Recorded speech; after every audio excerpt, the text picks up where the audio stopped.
Iba pala kapag anak mo na yung naaagrabyado, na parang nawalan ako ng ganas sa lahat, nawalan ako ng respeto sa sarili ko. Hindi na ako na-discarded, hindi ko na rin siya inaasikaso bilang partner ko. Wala na akong pakialam makakain man or hindi.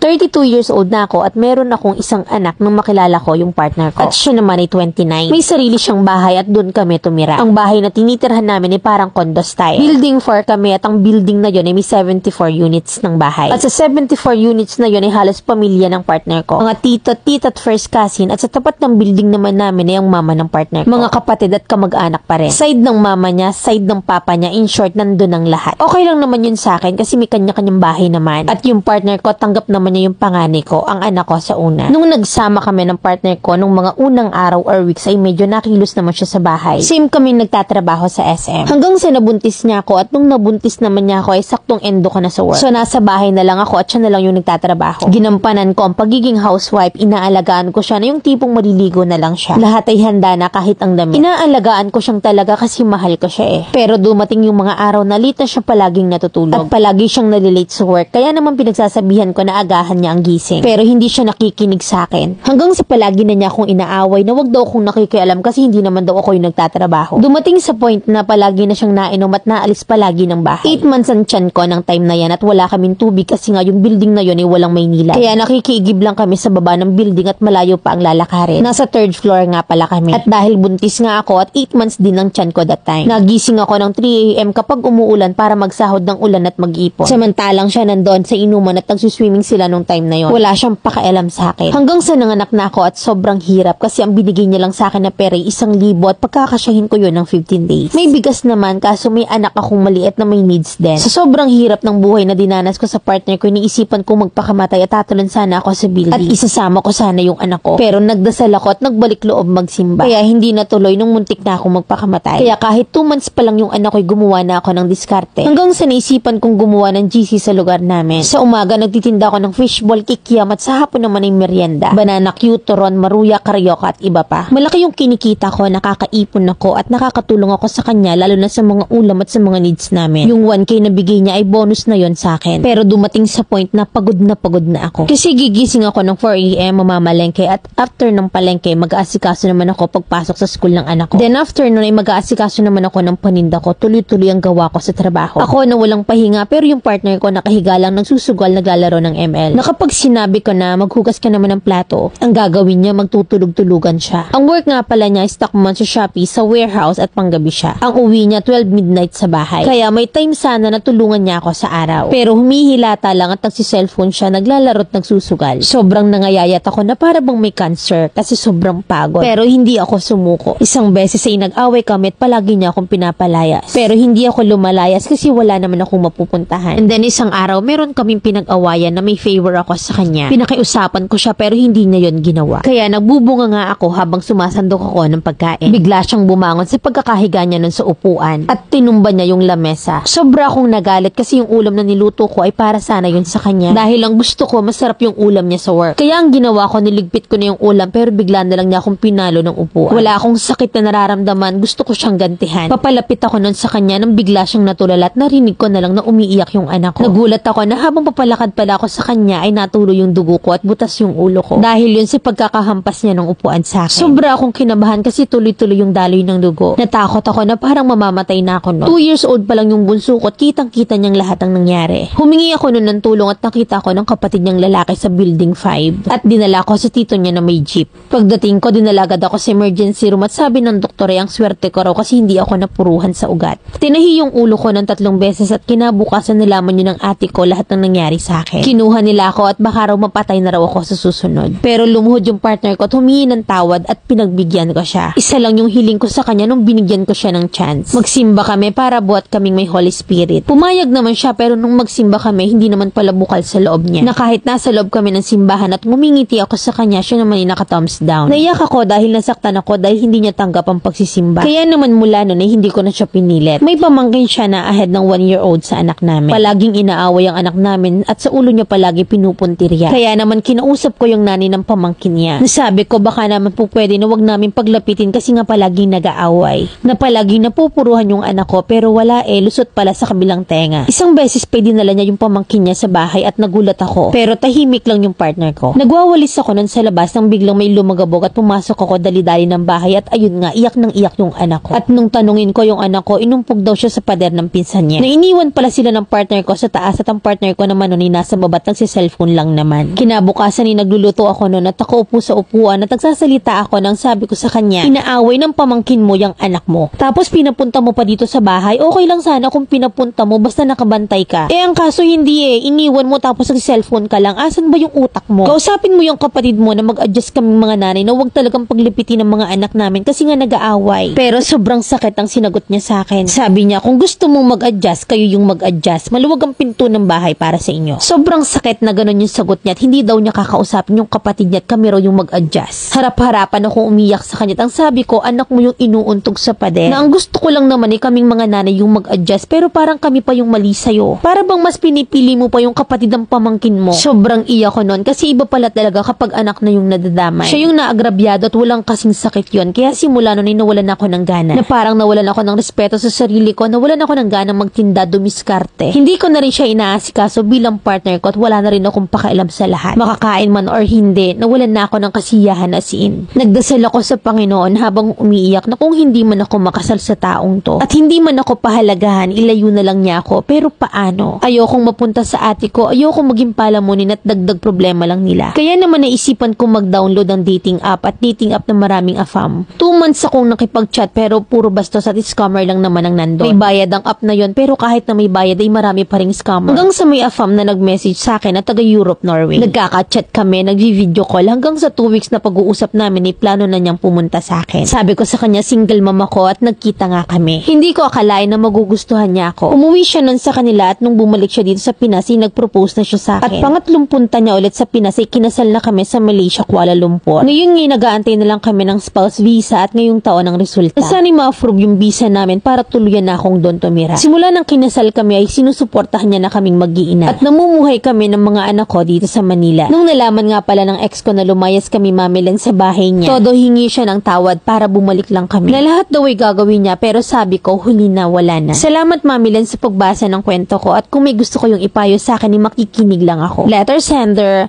Mirna ng Manila. Wala naman na akong may papayo. Kundi sana nga siya na sana nahanap mo ng talaga. Iba talaga kapag hiniling mo kay Lord, ibibigay sa'yo. Na sa mga naranasan mo sa past, yan yung God gift sa'yo. Literal na kapag hindi nagbago, ikaw ang magbago. Palitan mo.